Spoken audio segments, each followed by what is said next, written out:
A civil war. Reports coming out of Libya suggest fierce fighting as forces loyal to Muammar Gaddafi try to retake areas held by the opposition. Well, these are the main flashpoints. In the east, there are reports of battles between pro- and anti-Gaddafi forces in the town of Tobruk. Now, Benghazi, further east, is, of course, the stronghold of opposition fighters, and they say that they do remain in control of that city. But anti-Gaddafi fighters have continued their push towards Ras Lanuf. Now, Bin Jawad has reportedly been taken again by government forces. It's said by witnesses to be largely deserted now.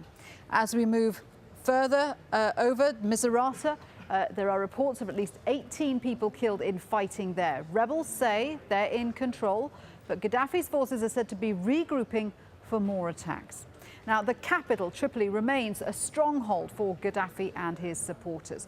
In neighbouring AlJazeera, where opposition forces had said that they were in control, witnesses say they're facing an onslaught by Gaddafi's forces. Lawrence Lee has the latest. This is the city of Misrata, which on Sunday morning the government in Tripoli said had been reclaimed by pro-Gaddafi forces. It certainly doesn't look like it now. By the end of Sunday, the government was trying to suggest something different, that they've made a conscious decision not to cause too much death and destruction. One of the brigades took the repositioned and didn't want to engage in the fighting. And despite that, the locals managed to capture 37 of the militia groups. Despite Gaddafi's obvious advantage of having aircraft and helicopters, one of the striking aspects of this conflict has been how inaccurate the bombing has been. While it's true that some weapons dumps have been destroyed, in many places the warplanes have continually missed their targets. It all raises intriguing questions. Are Gaddafi's pilots incapable of shooting straight? Are they missing targets on purpose? And if so, is it because they don't want to hit them, or is it because they're under orders to frighten rather than kill? When we arrived, we didn't find any opposition because the people here are good. The people welcome us and greet us. But when we were inside, 2 Mirage planes overflew us and 1 helicopter. They wanted to shoot, but we shot them first.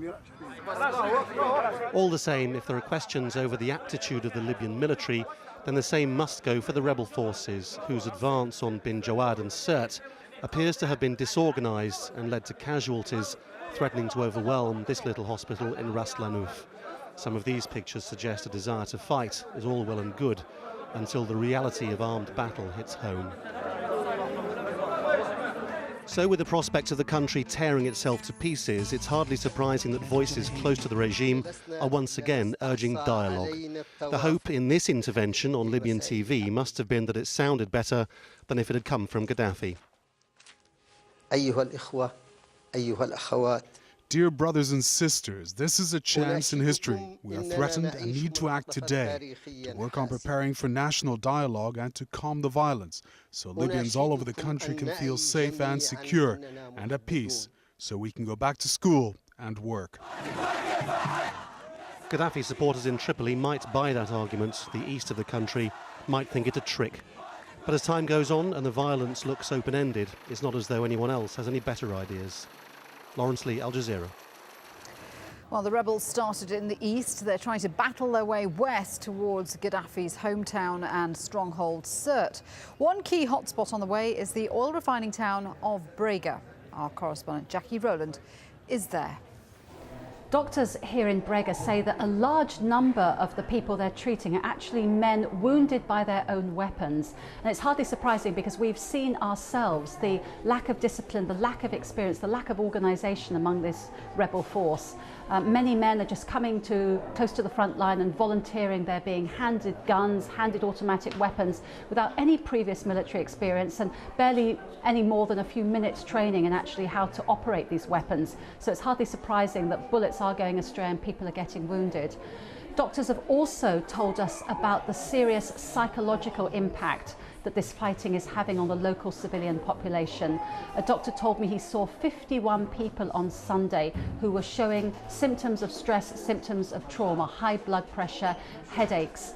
So clearly the ongoing fighting, apart from the wounded in the battle, and the people who are being wounded through irresponsible use of weapons, there's also this longer-term impact on ordinary people, traumatized and quite often terrified by the fighting nearby. Now, Misrata, a city to the east of Tripoli, is the scene of more fighting. It's where the Opposition National Council is trying to establish a presence. Earlier, Imran Garda spoke to Mohammed Ali, a member of the Council's Civil Committee for Misrata Affairs, and asked him how the rebels were going to continue their fight against the Libyan army. Our armory is not a lot. What we rely on is willpower and the belief that we want to liberate our country, and the amount of dislike and hate towards the system and the dictator.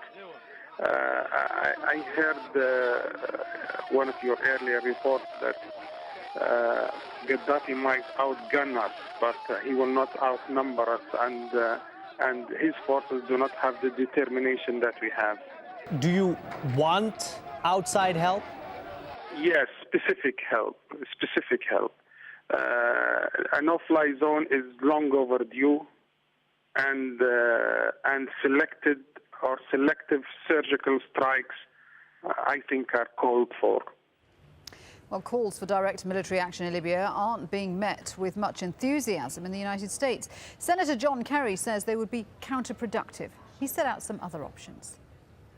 1, prepare a no-fly zone in conjunction with our allies, not implement it. Certainly, first hope would be, if it were called on, to be done only in the context of international agreement and sanction. But right now they don't want that, and I think that's good. The last thing we want to think about is any kind of military intervention, and I don't consider the fly zone stepping over that line. We don't want troops on the ground. They don't want troops on the ground. That would be counterproductive. Well, despite the debating over a no-fly zone, much of the military equipment needed is already in position on the Mediterranean island of Malta. From there, James Bates reports. These aircraft are NATO's eyes and ears. The AWACS is packed with the most sophisticated cameras, surveillance and monitoring equipment. NATO maintains these planes are working as part of a counter-terrorism mission which has been in place since 9/11. But that mandate is a pretty broad one, checking on suspicious aircraft and ships.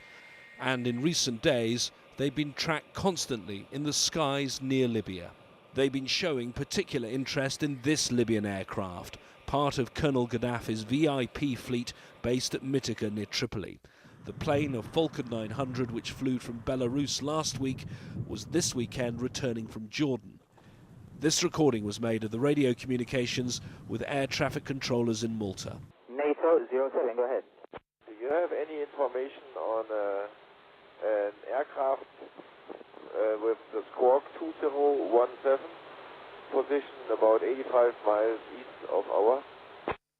7, that should be a Falcon 900, flight level 340, with a destination Mytika according to flight plan. Malta's air